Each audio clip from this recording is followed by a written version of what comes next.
aliwaita manabii wote wa Mungu bahari. Nabii Elia aliwaita manabii wote wa Mungu bahari. Frères et sœurs, fidèles spectateurs et spectatrices, notre chaîne commune intitulée TPT+, nous vous disons Shalom, Ouvraha, c'est-à-dire paix et bénédiction depuis chez vous, vous qui êtes réunis devant votre petit écran pour suivre votre émission, l'Église primitive et le message. Nous vous souhaitons donc des très bonnes conditions d'écoute. Et comme déjà vous pouvez le constater sur ce plateau, c'est moi qui suis devant le microphone, parce que le pasteur Aquilas, le responsable de l'Église primitive, est empêché. Mais qu'à cela ne tienne, nous allons passer des moments bénis avec l'aide du Seigneur autour de la sainte parole du Seigneur qui est le message du temps de la fin. Je ne suis pas seul, moi votre frère Benjamin, je suis avec l'homme de Dieu, le frère Urbain Goubili qui est à ma droite, que je vais déjà saluer en passant et que à qui je vais donner la parole pour vous saluer lui aussi comme je viens de le faire. Shalom frère Urbain. Shalom frère Ben. Shalom aussi à tous nos frères et sœurs qui nous écoutent depuis leur maison.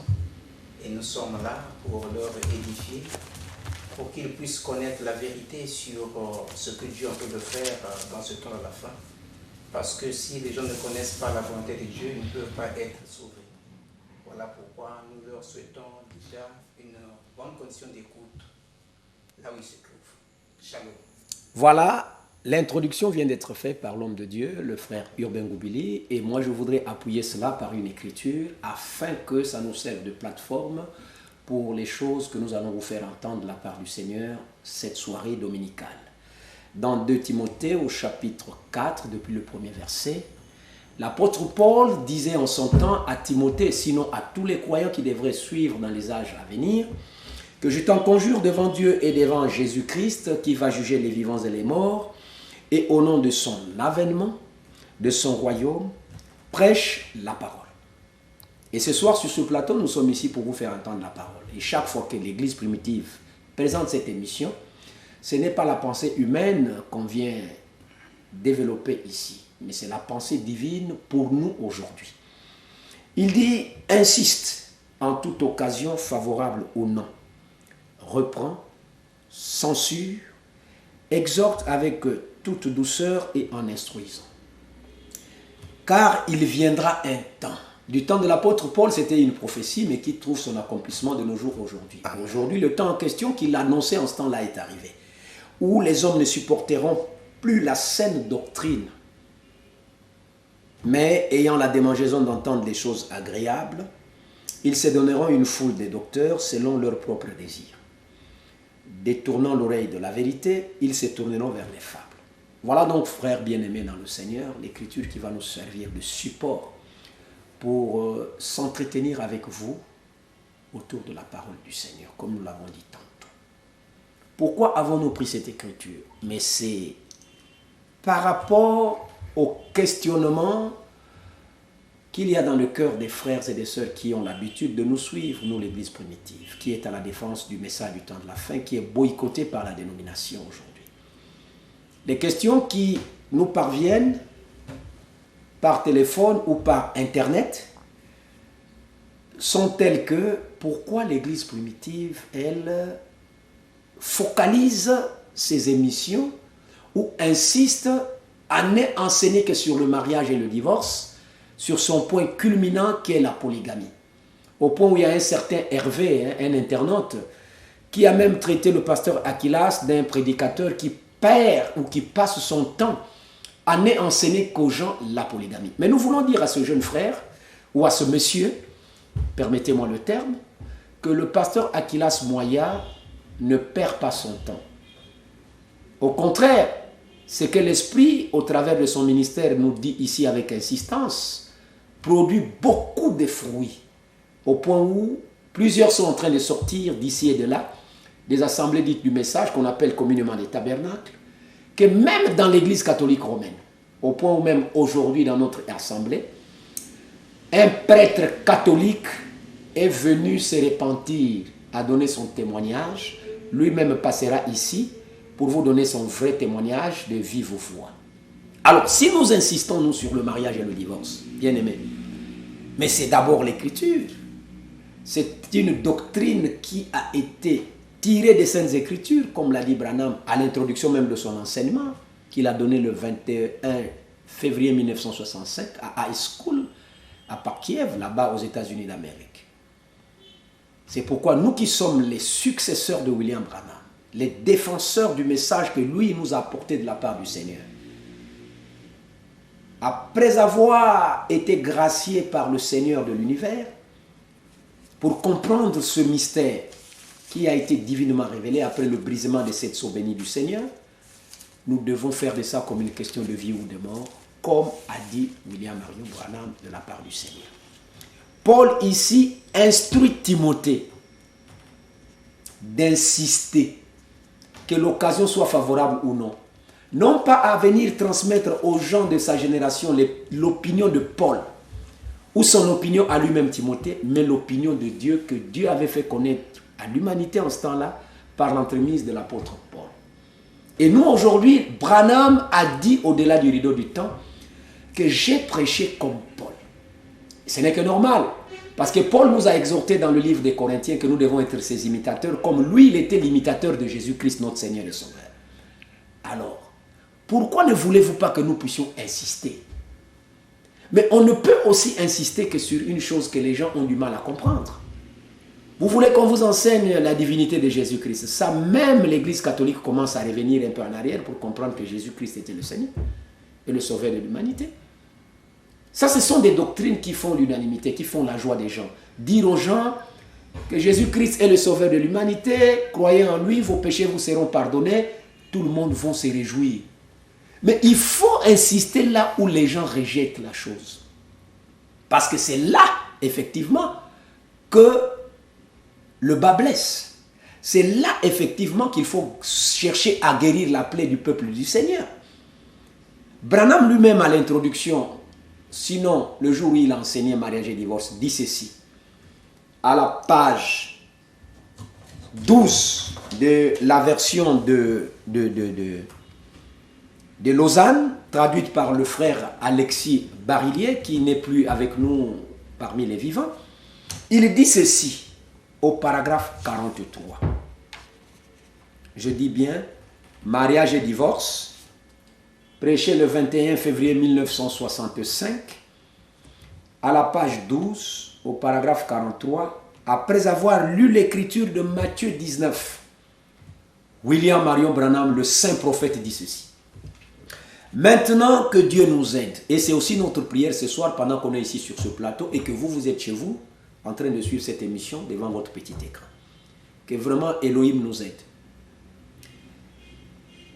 Dans ce passage de l'écriture, Jésus est confronté avec cette question tout au commencement de son ministère.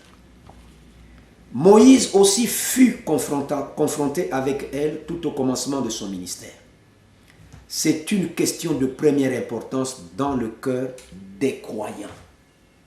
Vous voyez, vous qui nous posez ces questions-là, ou qui avez des démangeaisons en écoutant l'insistance avec laquelle l'Église primitive vient présenter les émissions ici à la télévision, parlant plus du mariage et du divorce que d'autres sujets. Branham dit, après avoir reçu ceci de la part du Seigneur, que c'est une question de première importance dans le cœur des croyants. Si vous vous lamentez, vous vous dérangez là où vous êtes, pendant que nous nous parlons ici, c'est la preuve que vous n'êtes pas les croyants. Si vous l'étiez en réalité, mais la question ne se posait même pas, ça vous réjouirait. Et pourquoi cela vous réjouirait? Mais c'est parce que c'est une question de première importance. C'est même ça la cause du péché originel qui eut lieu dans le jardin d'Éden. Il continue en disant, le pécheur ne s'en soucie pas. C'est aux croyants qu'elle s'adresse. Parce que le croyant essaie de faire au mieux de sa connaissance pour vivre droitement devant Dieu. C'est pourquoi, chaque fois qu'une question est posée au sujet de la religion, le cas du mariage et du divorce apparaît. Branham pose la question. Pourquoi?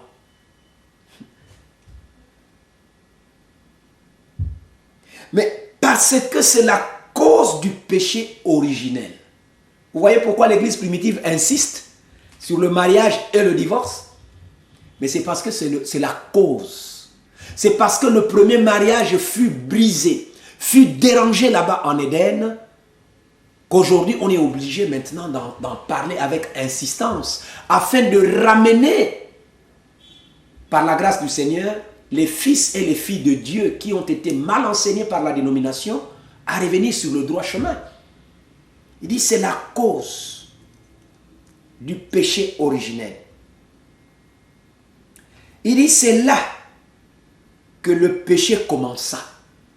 Si la terre aujourd'hui il y a de la haine, il y a les bébés noirs qui sont en train de déranger même le gouvernement congolais. Le gouvernement congolais devient incapable ou impuissant d'arrêter ce phénomène. Nous nous posons la question pourquoi. Mais c'est parce que le premier mariage fut dérangé en Éden. C'est pourquoi aujourd'hui nous avons le phénomène des bébés noirs. Si le premier mariage n'était pas dérangé, croyez-moi frères et sœurs, les choses allaient être toujours en ordre comme cela est le cas au ciel. Mais puisque sur la terre le premier mariage entre Adam et Ève fut dérangé par le serpent ancien, voilà qu'aujourd'hui nous avons des morts de Ngamabaye en train de s'enrichir derrière les gens qui perdent leurs parents. Nous avons des cimetières, la mairie aussi est en train de s'enrichir derrière les dos des gens qui perdent leurs parents. Mais la cause c'est laquelle? Mais c'est parce que le premier mariage fut dérangé. Et chaque fois qu'un mariage est dérangé ici sur la terre, sachez qu'il y aura toujours des secousses. Il y aura des problèmes. Et nous ne voulons pas porter ce fardeau après que Dieu nous ait donné le remède. C'est pourquoi nous parlons avec tant d'insistance. Voilà la raison qui nous amène à dire chaque fois que nous devons revenir sur la vérité, sur le mariage et le divorce. Continuons à lire le prophète de Dieu à qui la parole de Dieu de cet âge a été confiée. Il dit c'est là que le péché commença. C'est la raison pour laquelle cette question est présentée chaque fois. Parce que c'est l'origine même du péché. Au paragraphe 48, à la page 13, il continue en disant c'est le péché originel. Et c'est pour cette raison qu'on se pose des questions à ce sujet. Chaque fois que quelque chose de très phénoménal est envoyé par Dieu, c'est à peu près la première question qui est posée. Qu'en est-il du mariage et du divorce? Maintenant, comme toujours, c'est encore la question qui est posée parmi les gens. Comme il en était du temps de Jésus, comme il en était du temps de Moshe, comme il en était du temps de Moshe, la question s'est toujours posée. Et encore aujourd'hui, la question se pose parmi les gens parce que les gens veulent connaître la vérité. Voilà donc, frères, pour notre défense. Nous vous lisons ces écritures, sinon ces citations données par le prophète du Seigneur de Dieu, selon que le Seigneur l'a conduit, pour vous dire que nous ne sommes pas comme les autres. Ne nous mélangez pas avec les autres assemblées ou les autres obédiences du message, les tabernacles. Nous ne travaillons jamais et nous ne travaillerons jamais avec les tabernacles. Nous avons une mission. Notre mission consiste à faire connaître les enfants de Dieu de cet âge la vérité. Et cette vérité fondamentale, c'est le mariage et le divorce. Parce que c'est la cause même, c'est l'origine du péché. C'est ça qui a causé les divisions dans le plan planétaire tout entier. Si nous avons des guerres aujourd'hui, nous avons de la discrimination, nous avons de la haine les uns envers les autres, nous avons le vol, nous avons la gabégie, nous avons les crimes notoires qu'on connaît et que les gens voient et ferment la bouche, c'est à cause du mariage, du premier mariage qui avait été dérangé. C'est pourquoi l'Église primitive, ayant ce fardeau sur lui ou sur elle, est comme condamnée de revenir chaque fois sur cette grande question qu'est le mariage et le divorce. Avant de continuer, je vais laisser la parole à l'homme de Dieu qui est avec moi ici, le frère Urbain Goupil, pour qu'il vous donne aussi ce que le Seigneur a mis dans son cœur pour notre édification commune. Frère Urbain, vous avez la parole. Merci, frère Ben, pour enfoncer encore le coup sur ce que l'Esprit vient déjà de nous parler sur ce point, d'insister. Vous voyez que l'apôtre Paul a parlé d'insister sur la vérité. Et le prophète Branham aussi en a parlé toujours dans mariage et divorce. Je reviens toujours dans cet enseignement à la page 18, au paragraphe 79. Il dit ceci. Ne la voyez-vous pas? Elle, l'Église, à travers de cela, elle a brisé la parole de Dieu, ce qui la rejette complètement en dehors de la continuité. Voilà ce que l'Église a fait, et elle a tout entraîné dans la mort spirituelle. Vous comprenez maintenant pourquoi j'insiste tellement sur ces choses. C'est parce que c'est la vérité. Amen. Ce sont les faits bibliques. Donc, si l'Église primitive, aujourd'hui, insiste sur ce point de mariage et divorce, mais c'est parce que ce sont les faits justes. C'est parce que c'est la vérité.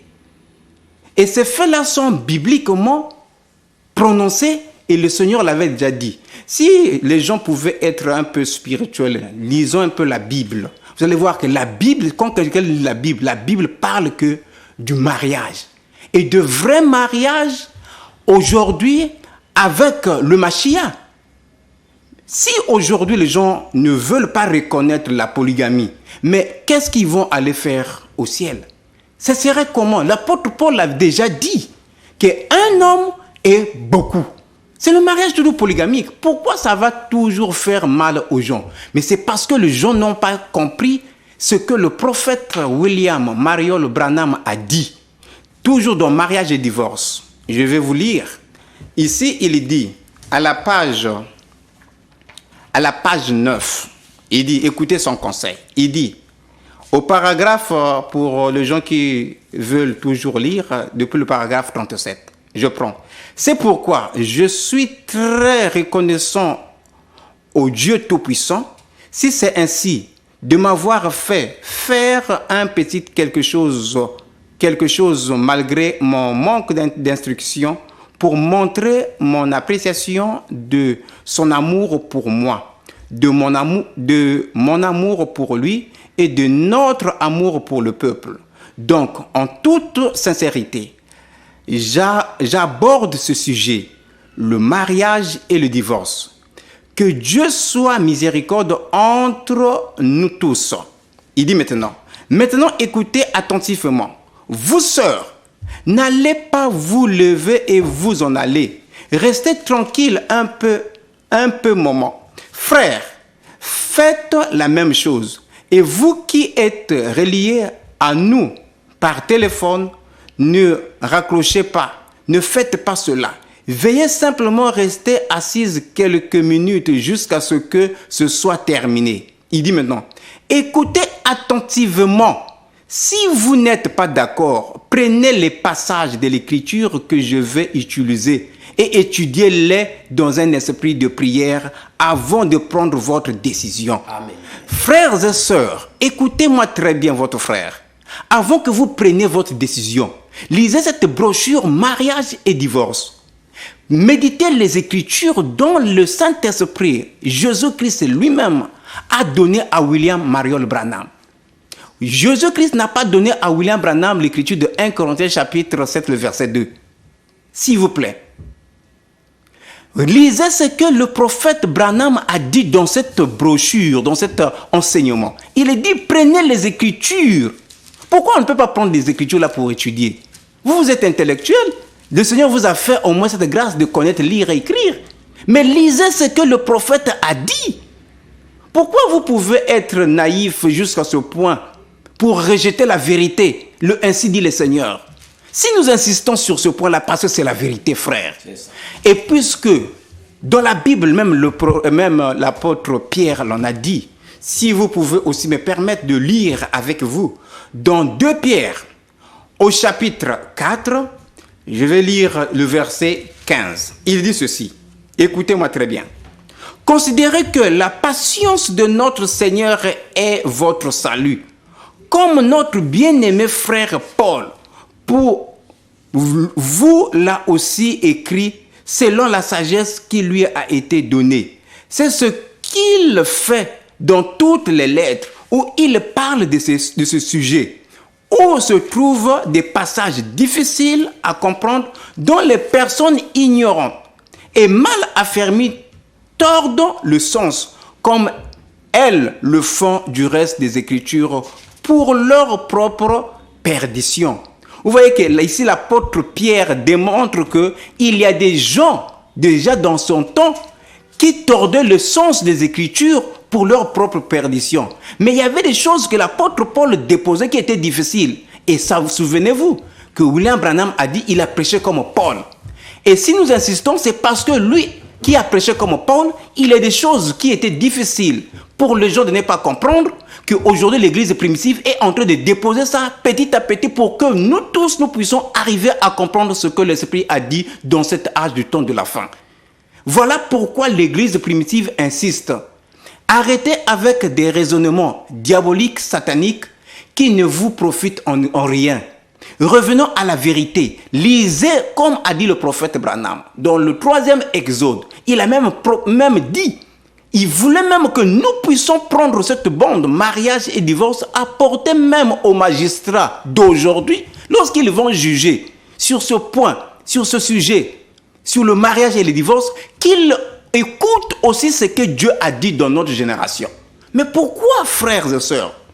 Même les pasteurs aujourd'hui, on leur a dit de prendre cela et de lire. Mais les pasteurs ne veulent pas lire et ils lisent, ils gardent ça pour eux. Voilà pourquoi l'église primitive aujourd'hui a pris cette décision avec son serviteur Aquilas Moya pour déposer ces vérités-là ici pour que nous tous nous puissions comprendre, pour que nous puissions suivre le Seigneur. Car c'est pour notre propre bien.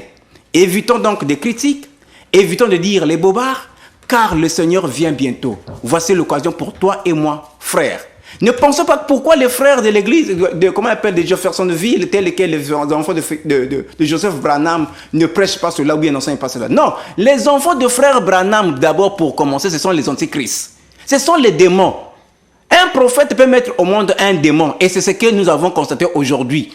Vous allez me dire, pourquoi tu le dis? Mais parce qu'ils ne sont pas des prédicateurs. Ils ne sont pas mandatés pour prêcher la parole. Leur Père l'a dit. Dans votre vie est-elle digne de l'évangile? Ça y est là. Dans la brochure là, lisez. Votre vie est-elle digne de l'évangile à la page 63. Il démontre que Joseph Branham n'était pas appelé pour faire cela. Ni Billy Paul, il n'avait pas le ministère. C'était un voyou, c'était un démon. C'était un méchant, a dit son père. Mais pourquoi ne pas revenir à la vérité? Pendant ce temps, les choses sont là. William Branham lui-même, il était prêt à vivre cela d'après sa prédication. La religion de Jézabel, il dit, mieux vaut vivre un serment que de la prêcher. Mais il a enseigné sur mariage et divorce. Mais quelque temps après, il a prêché ça comme dit le frère Benjamin aujourd'hui. C'est le 21 février 1965. Mais le 24 décembre, il est parti, il est mort. Mais il n'y avait pas le temps pour vivre. Mais dans sa prédication, Abraham restauré, il a montré cette souhait. Il préférait vivre ou bien tenir devant Jésus-Christ avec ses 3, 4 femmes que de rester avec une seule femme tout en courant avec les femmes des autres. Il préférait cela. Mais pourquoi vous ne pouvez pas comprendre ce que le Seigneur a dit aujourd'hui dans la bouche de son serviteur? Prenez les Écritures comme a dit le prophète Branham, méditons cela. Voilà pourquoi l'église primitive est en train d'insister sur ces vérités.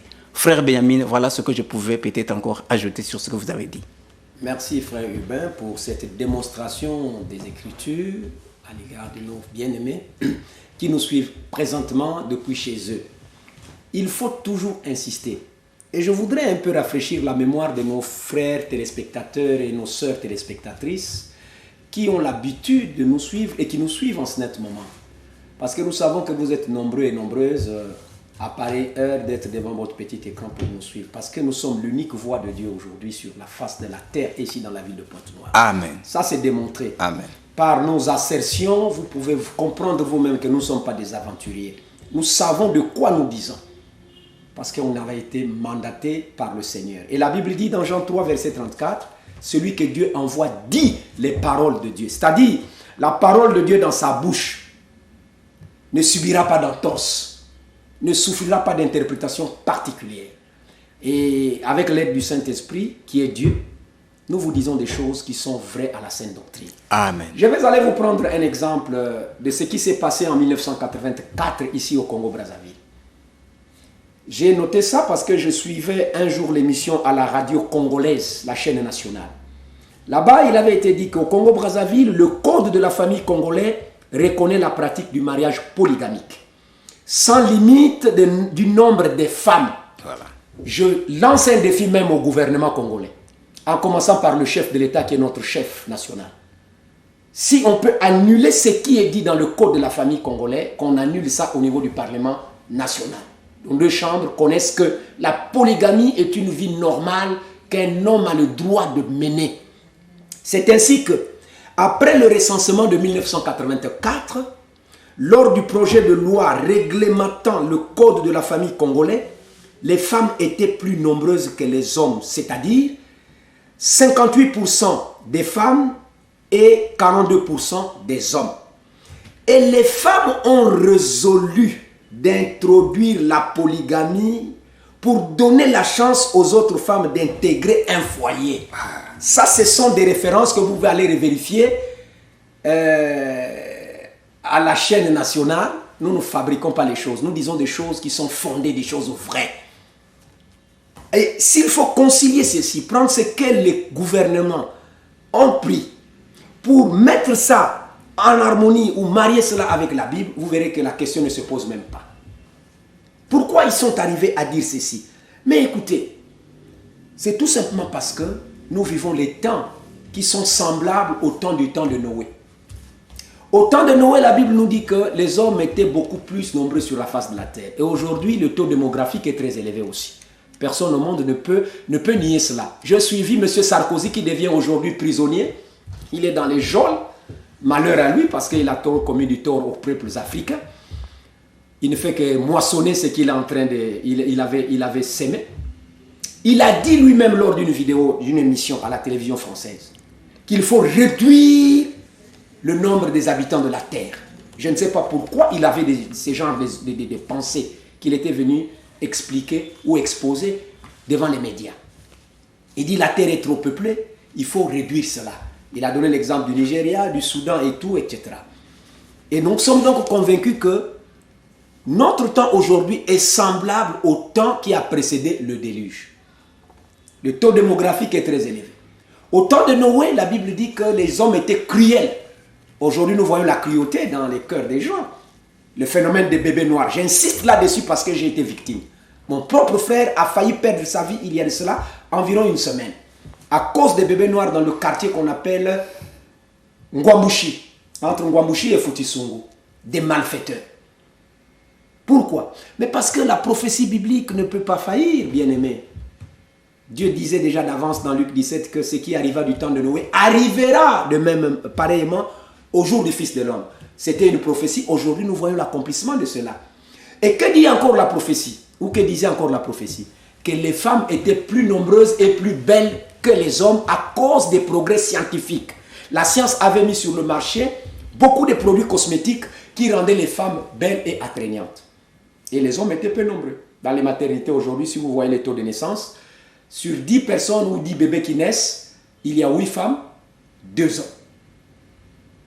Vous allez dire que mais c'était seulement un argument charnel. Oui, mais tout va de pair avec la parole du Seigneur. Les femmes sont nombreuses aujourd'hui. Vous voulez dire que Dieu était ignorant de ce qui devrait arriver aujourd'hui? Non, monsieur. Dieu est illimité. Et en tant qu'un Dieu illimité, il connaît la fin dès le commencement. Il savait qu'au temps de la fin, les femmes devraient être nombreuses, plus que les hommes. C'est pourquoi, quand le péché fit son entrée dans le jardin d'Éden, Dieu est descendu cette soirée de la tragédie pour instituer un nouvel ordre par le sexe. Et c'est par là qu'il a introduit le mariage polygamique qui est indiscutablement vrai et normal. Mais sauf que l'Église primitive ne dit pas que le mariage polygamique est obligatoire. Voilà. Dans le Seigneur, que les temps dans lesquels nous vivons sont des temps qui sont semblables avec les temps dans lesquels vivait le prophète Noé. S'il faut parler sur l'insistance, regardez Frère Branham dans ses drames il dit que Noé prêcha 120 ans. Mais que prêcha-t-il pendant ces 120 ans-là? Pendant les 120 ans-là, quel est le message que Noé annonçait aux hommes de son époque, c'est-à-dire ses contemporains? C'était seulement le déluge. Il ne faisait que répéter. Donc Noé pouvait avoir des croyants en face de lui demain. Il leur parle que le déluge va venir. Après-demain, le déluge va venir. Le mois prochain, le déluge va venir. Oh, donc si vous étiez vivant au temps de Noé, vous devriez dire, Noé était un faux prophète. Quel est ce prophète-là ou ce prédicateur-là qui vient nous dire seulement les mêmes choses à tout moment? Mais c'était ça ce qui était dans le programme de Dieu en ce temps-là. Et le programme de Dieu pour nous aujourd'hui, c'est que la grande révélation qui est mariage et divorce, dans son point culminant, la polygamie, soit donnée aux hommes avec insistance. Pourquoi? Parce qu'en dernière analyse, l'Église dans laquelle vous prétendez être membre, va se marier avec le grand polygame qui est Jésus-Christ, Yehoshua, Mashiach. Amen. L'enlèvement qu'on enseigne, que vous avez enseigné même ce matin dans vos congrégations, qui ne sont que des tombeaux blanchis, permettez-moi le terme. Vous prétendez tous aller avec le Seigneur Jésus-Christ lorsqu'il apparaîtra dans les airs, le jour de son retour. Mais c'est pour aller faire quoi? Mais c'est pour le mariage avec le Mashiach. Amen. C'est pourquoi il est temps d'insister sur le mariage et le divorce. Montrer écriture après écriture. Le frère vous a lu une citation du prophète William Marion Branham, là où il dit que si quelqu'un n'est pas d'accord avec ce que je vais dire ce matin, il n'a qu'à prendre les écritures que moi je vais vous donner pour les étudier dans un esprit de prière ou dans un état spirituel. Branham n'a jamais reçu de la part du Seigneur l'écriture de 1 Timothée chapitre 3 parlant de l'évêque ou du diacre comme vous le dites là. Non, le diacre doit être marié d'une seule femme. Mais quand même, entre vous et moi et William Marion Branham, quel est le messager que Dieu avait promis à envoyer en ce temps de la fin et qu'il a envoyé finalement? Si c'est vous, mais dites-le nous comme monsieur Kakou Philippe, cet Ivoirien imbécile, idiot, s'est autoproclamé qu'il est le prophète de Matthieu 25, le verset 6, alors que cette écriture ne parle que de William Marion Branham et le message qu'il nous a apporté de la part de Dieu. En passant, nous le maudissons encore ce soir au nom du Seigneur Yeshua HaMashiach. Et que le Seigneur fasse parvenir ses malédictions sur cet homme ivoirien qui n'a pas les yeux pour voir briller l'évangile de notre salut apporté par William Marion Branham aujourd'hui. Mais on n'allait pas écouter des hommes comme ça là. Ce sont des sorciers du temps de la fin. Les oins du temps de la fin, comme l'avait annoncé le prophète, le Jésus-Christ dans Matthieu 24, 24, qui s'est élevé là-bas à Abidjan en Côte d'Ivoire pour séduire les non-élus. Mais les vrais élus comprennent déjà que c'est un farceur, c'est un bandit, c'est un usurpateur. Pour revenir donc sur ce que nous sommes en train de dire, nous insistons parce que c'est la parole de Dieu. C'est une écriture biblique. Et toute écriture de Dieu est inspirée et utile pour enseigner, pour corriger les gens. Et nous voulons corriger la fausse doctrine, sinon le faux enseignement que l'Église catholique romaine a introduit en enseignant au monde entier la stricte monogamie. Vous ne verrez nulle part dans les Saintes Écritures où on nous parle de la stricte monogamie. Non, monsieur. Alors, ici, dans mariage et divorce, à la page 36, au paragraphe 189, version de la Suisse, de Lausanne, qui est la bonne et la meilleure version, que Val-de-Franck, l'homme que Dieu a suscité après que Branham soit parti dans la maison, a imprimé, dit ceci. Remarquez que dans 1 Corinthiens chapitre 7, vous voyez que c'est un enseignement rempli de remarques. Branham, après avoir reçu de Dieu ce qu'il est en train de nous développer ici, il nous dit toujours remarquez. Pourquoi vous aussi, vous ne faites pas un effort de remarquer cela? Vous êtes des myopes. Vous accomplissez la prophétie d'Apocalypse chapitre 3. Tu es aveugle, misérable, pauvre et nu et tu ne le sais pas. C'est ça la condition dans laquelle se trouve l'Église aujourd'hui avant le retour du Seigneur Jésus-Christ. Mais gloire soit rendue à Dieu au plus haut des cieux de ce que nous, il nous a oint les yeux par le collier du Saint-Esprit pour voir briller l'évangile de notre salut. Il dit, remarquez, dans 1 Corinthiens chapitre 7, verset 11, Paul commande à la femme qui divorce de son mari de rester seule. ou de se réconcilier avec lui. Combien de femmes qui sont même pasteurs dans ces assemblées dites chrétiennes, après avoir brisé leur première alliance, n'ont-elles pas allé contracter un deuxième mariage? Il y a même des pasteurs dans cette ville de Pointe-Noire, des prédicateurs dans cette ville de Pointe-Noire, même des directeurs dans des entreprises ici ou même dans le gouvernement. Il y a des hommes qui ont marié, qui ont pris pour femmes des femmes qui ont brisé leur premier mariage. Ils vivent en adultère. Ça, écoutez ça très bien. Peut-être que cela ne vous est pas encore parvenu dans vos oreilles, dans vos bureaux climatisés. Nous vous condamnons ensemble avec la parole du Seigneur. On ne marie jamais une femme qui a brisé son premier mariage dans le mari encore vivant. Si vous la touchez, que vous soyez roi, président de la République, vous soyez empereur, vous soyez député, vous soyez sénateur ou directeur général quelque part, ou professeur de PES, ou infirmier ou médecin, vous vivez en adultère et vous serez jugé sévèrement par le Seigneur. À moins que vous vous repentiez véritablement, vous demandez pardon, le sang du Seigneur Yeshua HaMashiach qui a coulé à Golgotha ce jour-là, vous pardonnera parce qu'il aura compris que vous avez agi en ce temps-là dans des temps d'ignorance. Et la Bible dit dans Acte 17, verset 30, que Dieu passe au-dessus des temps d'ignorance dans lesquels un homme aurait vécu. Branham poursuit donc en disant, vous voyez, mais il dit, mais pas de se remarier. Donc elle doit se réconcilier avec son mari, pas de se marier, de se remarier. Elle doit rester seule ou se réconcilier avec son mari. Elle ne peut pas se remarier. Elle doit rester seule. Mais remarquez qu'il ne l'a jamais dit au sujet de l'homme. Il n'est jamais dit dans la Bible qu'un homme qui se sépare ou qui divorce avec sa première femme doit demeurer seul. Lui, il a l'esprit qu'il doit répandre. Il faut chercher les vases où répandre cet esprit. Donc, ce qui est dit à la femme après que le péché originel soit entré n'a jamais été dit à l'homme. L'homme peut se remarier après que son premier mariage soit brisé. Mais la femme, non. Là où elle est partie là-bas, après que l'homme l'ait chassé, après qu'il y ait séparation, d'après l'enseignement apostolique et prophétique que William Branham nous ramène aujourd'hui, cette femme-là n'a pas le droit de prendre encore un autre homme. Et aucun homme au monde, qui qu'il soit directeur de la douane, des impôts, de la mairie, maire de la ville, n'a pas le droit de toucher une telle femme. S'il la touche, il est en adultère. Et aucun adultère n'entrera au ciel. Écoutez ça très bien dans vos oreilles. Alors, tout ce qu'elle a à faire, c'est quoi? C'est de revenir vers son mari, qu'il avait répudié. Et pour qu'elle revienne aussi, il faut qu'elle soit consciente que là où elle était allée, personne ne l'avait filtré autour d'elle. Et le mari va la récupérer. Que le mari aussi, lors de la réconciliation, ne refuse pas la femme.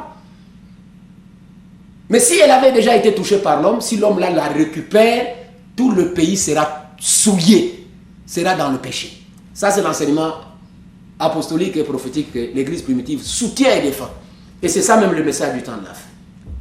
Je poursuis en disant, avant de donner la parole à mon frère, il dit, elle ne peut pas se remarier. Elle doit rester seule. Mais remarquez qu'il ne l'a jamais, c'est-à-dire Dieu ne l'a jamais dit au sujet de l'homme. Vous voyez, vous ne pouvez pas faire mentir la parole. Tous ceux qui disent, qui enseignent que lorsque quelqu'un a répudié sa femme, a brisé son premier mariage, sa première alliance avec sa première femme, il n'a plus le droit de se remarier, sont des menteurs. Ils font mentir la parole de Dieu et malheur à eux. C'est même la preuve qu'ils n'ont jamais eu un appel au ministère. Nulle part dans la Bible, vous verrez un prophète ou un apôtre soutenir de telles saletés. Sauf dans l'église catholique romaine et dans les églises pentecôtistes et les tabernacles. C'est là où on enseigne des saletés comme ça. C'est pourquoi nous demandons à tous les fils et filles de Dieu qui sont dans ces prisons-là, sortez du milieu de mon peuple. Et ne continuez pas à manger ces saletés, ces vomissures. Ça va vous faire manquer l'enlèvement. Il dit, vous voyez, vous ne pouvez pas faire mentir la parole. Je suis au paragraphe 189 de la traduction de Lausanne. Après le commencement, la loi du sexe fut la polygamie. Au paragraphe 192, William Branham dit ceci. Mais maintenant que les sceaux sont ouverts, c'est là où réside tout le problème. Avant, les sceaux n'étaient pas ouverts. Mais maintenant, quand il enseigne cet enseignement, il avait d'abord expérimenté lui-même l'ouverture des sceaux. Il dit, mais maintenant que les sceaux sont ouverts. L'esprit de vérité, c'est-à-dire le Saint-Esprit, nous dirige vers la parole. Cela explique pourquoi il y a eu toutes ces erreurs tout au long des âges. C'est parce que les sceaux n'étaient pas ouverts. Cela n'était pas révélé. C'est-à-dire mariage et divorce n'étaient pas révélés. Vous voyez que les gens ont passé beaucoup de millénaires sans pour autant connaître la vérité sur ce grand sujet qui est le sujet vital, le mariage et le divorce.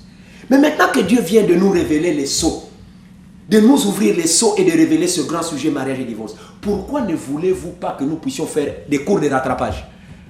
Acceptez les cours de rattrapage, frère. C'est le moment plus que jamais, parce qu'après quoi vient l'enlèvement. Un élève qui est en classe d'examen aujourd'hui, les terminales ou les brevetés, là, les prétendus brevetés, s'ils n'ont pas fait des cours normaux, pendant qu'il y avait le Covid, mais maintenant qu'on n'a plus de Covid, par exemple, et que les enseignants leur disent, venez, on va faire le cours de rattrapage pour que vous soyez à niveau, afin d'affronter correctement le BPC ou le baccalauréat. Mais c'est pour le bénéfice de l'élève. C'est ça la logique. Je pense que c'est ça la logique. Maintenant, les gens ont passé des millénaires et des millénaires sans connaître la vérité véritable au sujet du mariage et du divorce. Pourquoi? La raison est donnée parce que les sceaux n'étaient pas ouverts. Maintenant, les sceaux ont été ouverts. Quand les sceaux s'ouvrent, Dieu nous révèle mariage et divorce. Maintenant, c'est le temps pour nous de se rattraper, de se poser même des questions. Que dit Dieu au sujet du mariage et du divorce? Est-ce qu'un homme peut être polygame? Est-ce qu'un pasteur peut avoir beaucoup de femmes? Est-ce que Maintenant, les gens, au lieu de recevoir avec joie ce que le Seigneur nous a donné dans sa grâce, pour que nous puissions conformer nos vies à cela, ils sont là à se bousculer, à combattre ce que le Seigneur a dit. Ça, c'est le comportement qu'avait Pierre. Une fois, il avait eu la vision, où dans lequel une nappe descendait du ciel vers lui. C'est le Seigneur qui lui montrait que le temps des nations est arrivé pour qu'eux aussi reçoivent la même parole que vous, les Juifs, vous avez reçue. Sur la nappe, il y avait des bêtes que la loi de Moïse interdisait de consommer. Vous qui aimez manger le ngoulou, faites attention. Ce n'est pas une nourriture à consommer. Vous qui aimez manger les liguanes et d'autres reptiles là, les serpents. Pierre a vu ça et la voix lui a dit, tue et mange. Pierre a dit, non Seigneur, tu connais que depuis que je suis comme ça, rien de souillé n'est entré dans ma bouche. Vous voyez le comportement que vous affichez, semblable à Pierre en ce temps-là. Pourquoi? Parce qu'il était encore enfant. Et Paul dit, quand j'étais enfant, j'ai raisonné comme un enfant. Et quand j'ai grandi, tout ce qui était de l'enfance est parti. Le Seigneur lui a dit, comment peux-tu traiter quelque chose d'impur alors que moi je déclare cela pur? Tu et mange. Il a fini de manger. Il avait compris par la suite que c'est le Seigneur qui voulait seulement l'enseigner qu'il devrait amener la même parole chez les païens. Il est allé chez Corneille. Aujourd'hui, on a même des soi-disant pasteurs, diacres, évêques, même archevêques, qui déclarent souiller ce que Dieu a déclaré pur, le mariage polygamique, au point d'aller traiter cela même, la vie des cochons, alors que Branham ne l'a jamais dit. Frères, où que vous soyez, et qui que vous soyez, nous vous demandons humblement de vous repentir, parce que là, c'est blasphémer contre le Saint-Esprit. Si vous avez fait cela pendant les temps d'ignorance, je crois que le sang de Yeshua est assez fort et puissant de vous pardonner. Mais si vous avez fait cela consciemment, comme Abiyahu Pimimbanga qui avait dit un jour que les Abraham là, avec mépris, que les Abraham là, c'était des gens qui n'avaient pas le Saint-Esprit. Mais quel degré d'ignorance qu'un homme qui se dit pasteur vienne dire au sujet d'un grand patriarche comme Abraham, qui est déjà qualifié pour le royaume des cieux, que les Abraham là étaient des hommes qui n'avaient pas le Saint-Esprit. Mais est-ce que ce sont les protestants qui ont le Saint-Esprit? Ou bien c'est dans sa petite assemblée là qui est là au contraire là où il y a des gens qui ont le Saint-Esprit? Est-ce que lui-même il a le Saint-Esprit? Vous voyez donc, les gens parlent des choses saintes sans révérence. Et c'est très regrettable. C'est pour cette raison que l'Église primitive parle avec insistance sur le mariage et le divorce. D'autres encore vont jusqu'à dire, mais les David qui avaient beaucoup de femmes, les Salomon qui avaient beaucoup de femmes, les Moïse et les Abraham qui avaient beaucoup de femmes, ça c'était les types, ça c'était les hommes. Ils disent des choses qu'ils ne connaissent pas. Mais je vais aller vous proposer une citation de Frère Branham dans laquelle il est en train de nous montrer clairement ce que c'est qu'on attend par ambre ou type. Après quoi, je vais passer la parole à mon humble frère, qui va nous dire ce que le Seigneur va mettre dans son cœur. Dans les oins du temps de la fin. Les oins du temps de la fin. La traduction de la voix de Satan, la voix de Dieu. La traduction des enfants de Frère Branham. Frère Branham dit ceci à la page 16. Au sujet des ambres et des types. Parce que les gens veulent toujours se cacher derrière les types. Que le mariage polygamique d'Abraham avec Agar, c'était des types. Le mariage de David, c'était des types. Le mariage de Salomon, c'était des types. Écoutez ce que William Branham dit ici. Ça peut vous aider aussi, comme ça nous a aidé aussi. Il dit au paragraphe 62 ceci. Maintenant, il nous est dit que toutes les choses anciennes sont arrivées pour nous servir d'exemple. Pour nous instruire, nous convaincre, nous corriger. C'est-à-dire que toutes les choses anciennes de l'Ancien Testament sont arrivées comme préfiguration pour qu'on voit ce qui arriverait dans le Nouveau Testament à notre époque, à nous. Amen. Il donne un exemple naturel qui est vrai. Il dit, c'est comme si vous n'aviez jamais vu votre main, que vous leviez les yeux et que vous voyez une ombre sur le mur comme celle que ma main ferait à cause de la lumière. Si l'ombre là, elle a 5 doigts dans le négatif, et que vous approchez votre propre main qui est le positif du négatif, il faut que ça donne 5 doigts. Amen. Et ça, il a dit aussi, je crois, dans Mariage et Divorce. Il dit, projetez l'ombre d'un éléphant. Et que l'ombre montre que c'est l'éléphant, mais à la place, lorsque la réalité vient, c'est un homme malingre qui se présente. Il y a quelque chose qui ne va pas. Voilà. Comment vous ne pouvez pas comprendre les choses qui sont claires, frère? Vous êtes envoûtés, vous êtes vraiment des myopes. Il dit, la Bible nous dit que l'Ancien Testament était une ombre, un type de choses nouvelles ou des choses qui devraient venir. Ce n'est pas la chose elle-même, mais c'est une ombre, un type des choses qui sont à venir. Vous voyez par là déjà que le mariage d'Abraham avec beaucoup de femmes, le mariage de Moïse avec beaucoup de femmes, le mariage de David avec beaucoup de femmes, le mariage de Salomon avec beaucoup de femmes, Branham reçoit la révélation, il dit, en dernière analyse, ici au paragraphe 189 de Mariage et Divorce, page 37, il dit, il montre clairement ici dans ce type qu'il y a un seul Christ et de nombreux membres de cette épouse. Mais remarquez qu'il peut nous répudier à n'importe quel moment, comme il a répudié l'Église catholique romaine et tous les tonneristes en passant, et Baroutier, les Francis Tinuna et les Lifoko. Il peut nous répudier à n'importe quel moment pour cause de fornication spirituelle et de fausses doctrines. Il peut le faire. Mais comment arriverez-vous si vous osez essayer de le répudier, lui? Un homme peut répudier sa femme et en épouser une autre. Mais une femme ne peut pas répudier son mari et en épouser un autre. Vous voyez, comme toutes les ombres, tous les types s'équilibrent parfaitement. Vous voyez, c'est partout la création originelle et nulle part le dérivé. Ce n'est pas l'Église, l'épouse venue par la parole, ce n'est pas la femme, mais l'homme, chaque fois. Il n'est jamais rien dit contre l'homme qui se marie à beaucoup de femmes. C'est ainsi dit le Seigneur. Amen. Si vous êtes fort, venez. C'est l'invitation que nous vous adressons encore. Venez. Frère, vous avez la parole. Merci, frère Benjamin. Vous voyez que c'est vrai ce que le Seigneur dit. Aujourd'hui, beaucoup de pasteurs, je ne sais pas comment eux ils voient l'écriture telle que de Lévitique chapitre 15 sur la femme qui a des menstrues, qui dure pendant beaucoup de jours. Vous qui condamnez la polygamie, vous vous faites comment? Cette question-là a été posée même au sein de l'église par le pasteur Aquilas Moya. Vous vous faites comment? Et moi aussi je vous pose cette question. Vous vous faites comment avec l'unique femme que vous avez dans votre maison? Vous faites comment? Quand elle est dans cette période où les Chinois ont soulevé le drapeau rouge, vous faites comment? Vous faites comment? Voilà pourquoi vous partez dans les hôtels et vous touchez les femmes d'autrui. Vous touchez même les sœurs dans les églises. Et c'est ça que nous crions aujourd'hui, que ça c'est le diable. Ça c'est le diable. Et nous, la science a démontré qu'il y a plus de femmes que les hommes.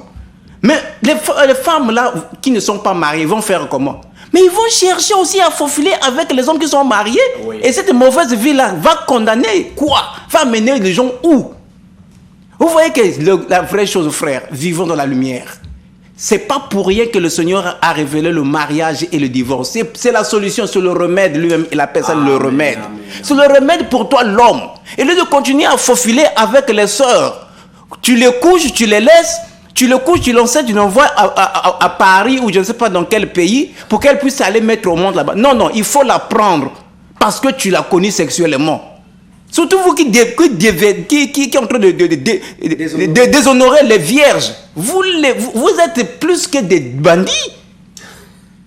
Mais tu l'as déshonoré. Un frère demande cette sorte-là en mariage. Tu veux d'abord prendre ta part. Tu veux d'abord manger la papaye. Mais pourquoi ne pas la prendre, toi, pasteur? Il faut la prendre. Voilà pourquoi je vous propose ceci. Dans Mariage et divorce, à la page 39, le paragraphe 188. Écoutez-moi très bien, frère. Il dit, maintenant, voyez-vous ce qui était à l'origine là-bas, au commencement, le remariage. Remarquez que l'homme peut se remarier, mais pas la femme. Comme David, comme Salomon, comme la continuité de la Bible tout entière. Amen. Frères, sœurs, ne cherchez pas à s'opposer avec le si, dit le Seigneur. Amen. Ce que Dieu a dit dans notre temps, c'est la solution, c'est le remède. Appliquons cela. Que d'aller mourir dans les hôtels, que d'aller mourir avec la femme de ton frère, que d'aller mourir jusqu'à laisser ta famille à la maison et toi tu te trouves dans la maison d'arrêt à cause de cette mauvaise chose que tu as eu à commettre. Pourquoi ne pas prendre une sœur qui n'est pas fiancée, qui n'est pas mariée, et puis la prendre pour toi? C'est ça. L'homme peut, on n'a pas dit l'homme doit. Écoutez-moi, je n'ai pas dit que tous les hommes soient des polygames. Non, l'homme peut. Mais tous les hommes vont croire que la polygamie est le si dit le Seigneur. C'est la parole du Seigneur. Et écoutez ce que je vous avais dit dans Abraham restauré. Je dois le lire avant que nous terminions. À la page 30, il avait dit ceci, le prophète Branham. Le paragraphe 63, il dit, « Cette nation serait de loin meilleure si elle, je faisais mieux de ne pas le dire. » Très bien. Mais de toute façon, il sera mieux d'avoir 3 ou 4 femmes plutôt que je préfère me tenir devant Dieu, marié avec 3 ou 5 femmes à mes côtés, plutôt que de m'y tenir avec une seule femme alors que j'avais couru avec celle d'un autre homme. Oui, j'aurai plus de chance devant Dieu. Le prophète Branham devait avoir beaucoup plus de chances devant Dieu d'avoir avec lui 3 ou 5 femmes. Mais vous, le pasteur, vous n'avez qu'une seule femme. Et vous cherchez même la mort de cette femme-là. Vous les empoisonnez même pour chercher à prendre une sœur dans l'église qui est même déjà déshonorée, une prostituée. Tu veux abandonner ta femme, tu y es même pour prendre une sœur parce qu'elle est belle de figure. Mais pourquoi ne pas l'épouser? Vous dites que chez vous, vous pouvez prendre même des femmes déjà déshonorées. Mais l'écriture, Lévitique, nous défend. Même dans Ézéchiel, c'est vraiment défendu à un sacrificateur de prendre une femme déjà déshonorée. Frères, revenons à la vérité, revenons à la vie pratique de la parole et soyons libres pour vivre la parole. Le Seigneur va nous accueillir car il vient bientôt. Que Yahweh vous bénisse. Shalom. Que Yahweh te bénisse aussi et que Yahweh bénisse nos frères et sœurs. Nous ne sommes pas fâchés, mais nous avons parlé selon que l'Esprit nous a oint et nous a conduits. Notre seul souci, c'est que la vérité soit maintenue sur le chandelier qui est l'Église, et que les peuples de Dieu puissent être touchés, atteints par ces paroles qui ont été divinement révélées. Avez-vous des questions? Veuillez nous les faire parvenir, s'il vous plaît. Nous avons nos 2 numéros qui sont affichés sur le bas de votre petit écran. Le RTL, c'est le 05 608 24 21. Le MTN, c'est le 06 933 02 35. Notre seul endroit de rencontre, c'est à Obambi, à l'entrée des Mal à l'aise, un peu plus bas. vous allez nous rencontrer là-bas. Nous sommes disponibles à vous recevoir, même maintenant, même demain, même après-demain. Sentez-vous à l'aise et que le Seigneur vous bénisse. Shalom, shalom. Shalom.